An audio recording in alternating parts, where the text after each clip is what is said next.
Jésus-Christ revient. Ça, c'est certain. Imaginez que vous êtes tranquille, en train de passer des bons moments en famille, et que d'un seul coup, vous vous retrouvez seul. C'est l'enlèvement.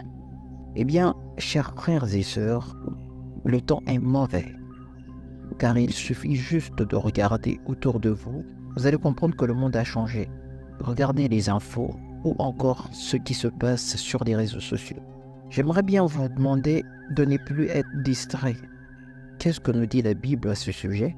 Éphésiens chapitre 5, du 14e verset au 17e verset.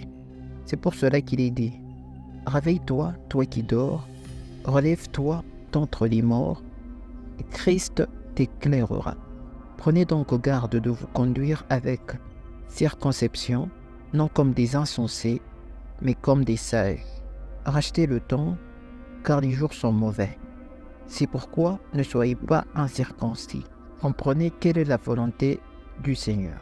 Ici, nous pouvons voir que la volonté du Seigneur est de vous sortir de la distraction et de vous conduire vers la repentance. Car Jésus revient et il veut que tu sois en bon état quand il sera de retour.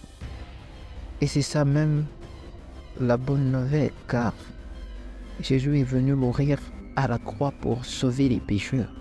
C'est d'ailleurs ce qu'il dit dans Luc, le chapitre 5, du 31e verset au 32e verset. Jésus, prenant la parole, leur dit: ce ne sont pas ceux qui se portent bien qui ont besoin de médecins, mais les malades.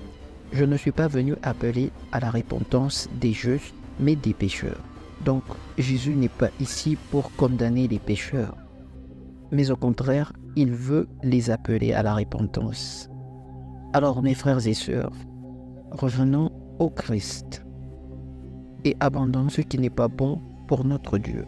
Et voici ce que dit Éphésiens 5, du 10e verset au 11e verset.